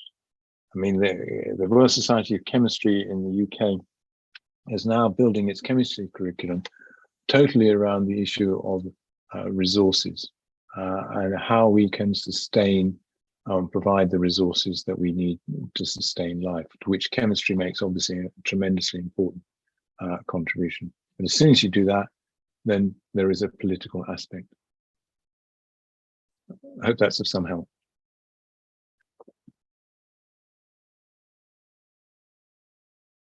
Eu vou passar a palavra para a professora Andréia, que ela tem uma pergunta para o senhor, professor. Bom, primeiro queria agradecer a fala, né? Acho que foi bastante instigante para que a gente pense, né? E entendo, assim, pelas perguntas, por todas as questões, que a gente tem muitas questões na educação em ciências, no ensino de física, né? Para pensar nessa questão do conhecimento confiável que é da ciência, né? E aqui, aqui no Brasil, a Lúcia acabou de pontuar, a gente está vivendo uma questão política muito séria, o senhor pontuou também ao longo da nossa fala, e a gente tem um desafio, porque, por exemplo, recentemente a gente viu uma cena que nós choca, né? E como é que a gente trata isso também, que é a gente tem um Conselho Federal de Medicina que recebeu, né, a autoridade máxima do país, e recebeu a autoridade máxima do país falando, né, que a gente poderia falar Misinformation sobre a questão da pandemia, sobre a questão do uso de hidroxicloroquina, né, que não se vacinou declaradamente, não se vacinou, né? Então, entendo que a sua fala, eu agradeço, nos potencializa. E fico pensando, né, como que a gente trabalha com essa questão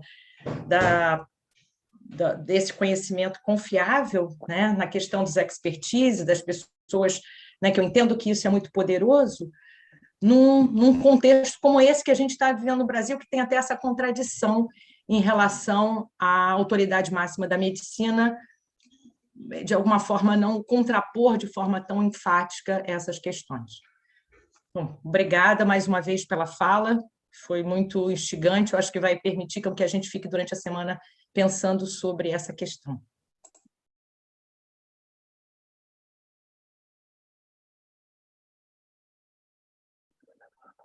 Yeah, I think the answer. I mean, I hope I've read your question right, but if you're referring to is I think President Bolsonaro is recommending hydrochloroquine. Okay, there are other people who are recommending ivermectins as treatment. And the answer, and this is the issue, which is these kinds of ideas are in some senses out of the gate before we can even start responding to them. But we do have to respond to them, and we have to respond to them with the question, which is to say, where's the evidence? Where's the evidence that this works? Okay. Would you take any other drug without evidence in some senses? And these people, on the one, want it both ways in some senses. They want to argue, well, where's the evidence that the vaccination works? But they're quite happy to take the hydrochloroquine or the ivermectin without any evidence. And you can't have it both ways. And I think this is where we have to sort of sharpen our intellectual tools, and we say, look, there is a consensus on this, okay? And the consensus is that this doesn't work. There's not one piece of shred of evidence to say that it actually works. And the shreds of evidence that's possibly not true, the shreds of evidence that were published about ivermectin were highly unreliable and shown to be false. So if you want to take something which you think is working on the basis of no evidence, then go ahead, but don't be surprised if it doesn't work. And I think we as a community have to say this, and we have to respond in terms of this language. What's the scientific consensus? Okay, in that way, what's the evidence? Okay, where's the peer-reviewed articles that support this? Okay, if you want to believe this, that's your choice. But nobody else thinks that this. The designated experts, the science people, scientific experts, don't think that this is a good approach to take in that kind of way. And that's all we can do, I think, and we have to keep responding in that kind of way. And if we can put that kind of language out there more and more and more, then you're kind of, ultimately, this is what you might call a hope going forward in that kind of, you're internalizing key features that people need to think about when it comes to these kinds of scientific claims. The worst thing I think you can do is just respond with shock horror and ask, how can these people believe this? The answer is that they will believe it unless there's a retort or response in terms of the criteria that they should be looking at and thinking about in that kind of way. I hope that gives you some answer.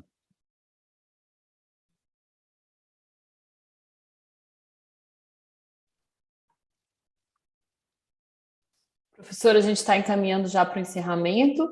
Eu tenho uma pergunta aqui da professora Cristina Leite, que diz que a gente tem vivido momentos no Brasil de mudanças curriculares, né? Na física, em especial, muita crítica à integração na área de ciências da natureza e com a perspectiva de dar função e sentido ao conhecimento físico. Como você vê a integração da física com as outras áreas, em especial a química e a biologia, e com a perspectiva de que o conhecimento físico da educação básica esteja mais atrelado ao cotidiano dos estudantes, à atualidade, e que ele faça um sentido para esse grupo?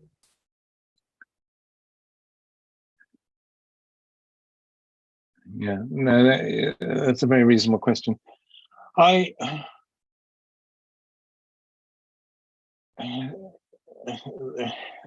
There are a number of answers. Let me try and give you two answers to that. I think it is a challenge for physics in some senses. And I think the answer to the question is, if you're going to integrate physics within a context which makes it more meaningful, you have to I think, start with student concerns. And you have to ask yourself, well, what will engage them? Why will they listen to me? Why will they think that this subject that I'm going to offer them has something meaningful to say? And I think the answer is, it doesn't have much meaningful to say if you start with a detailed slog through learning Newtonian mechanics, learning all the forms of energy, and going on like that. You have to set some kind of frame. My own kind of frame for this would be, you have to ask yourself and say, well, look, we have faced a number of challenges as humanity. Okay, climate change being one of them, resources being another. Okay, what do we need to understand in order to answer these particular problems in that kind of way? Well, one of the things we need, energy is being another. Okay. So one of these things we need to understand is, well, where we get these sources of energy from, why they're important, what they do, and frame it around a context. The context gets a little bit further when you start framing it around when you're introducing laws of motion, but part of the answer to that has to be, well, in order to, when it comes to energy, one of the functions of energy is to provide the wherewithal to generate motion. What does it mean to engage in motion? How do we measure motion? Those kinds of ways. So if there's a context there, I think you've got much better chance of engaging young people with really what are important things. That's one of the things that I think is important. Another thing is, I think you have to really fundamentally think about, or a comment that was made to me many years ago by a woman who was engaged in working at the science interface of science and art, and we were doing a research project, and we said to her, what do you think it is that makes for good science? It might seem a strange question, but she gave a very interesting answer and said, good science is really like good art. It's either awesome or it's disturbing. And I don't think we think hard enough about that, because actually there is an awful lot of awesomeness to science which has got lost. Richard Dawkins writes about this in Unweaving the Rainbow.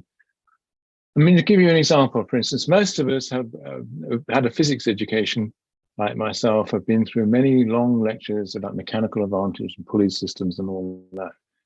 Okay, nobody really asked the fundamental question when we were doing it, which would have engaged us, which is to say, how come with this pulley or these pulleys, I can lift something which is 2, 3, 4 times my weight? That makes it awesome and disturbing.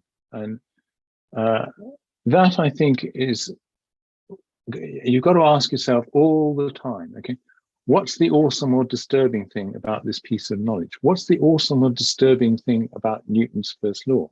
Okay, it goes against the grain. Everything in my life tells me that if I want to keep something going in a constant motion, I've got to keep pushing. You're telling me, okay, that that's not so. And what's my evidence for it? Well, look at the moon. It keeps on going. Yeah, okay, there's nothing pushing it in that kind of way. So you need to, there's a process of engagement that really has to be thought about. And it has to come from, what is it that this subject has to offer? And what is it that engages young people? And it's the putting together of those two things that I think is necessary. I hope that gives you a bit of an answer.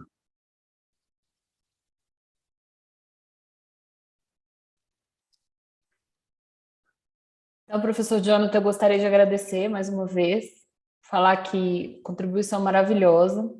Nós vamos ficar a semana inteira aí pensando, né? Acho que estreamos muito bem com a sua posição, com a sua fala, né? Como a Andrea falou, vamos ficar aí refletindo o nosso ensino de física aqui no país, né? As nossas contribuições como pesquisadores, como professores. Queria também convidar a todos para as 4h30 para as homenagens e lançamento de livro posteriormente, e agradecer mais uma vez, em nome da Comissão e da Sociedade Brasileira de Física. Okay. Well, thank you very much for the opportunity for me to present, and I hope I've given you something to think about for the rest of the week. So thank you very much from my point.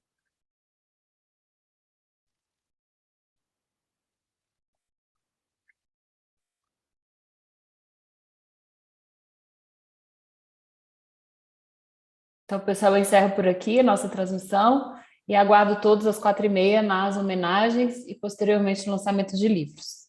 Obrigada. And I will wave goodbye. Tchau, obrigada. Bye. Bye.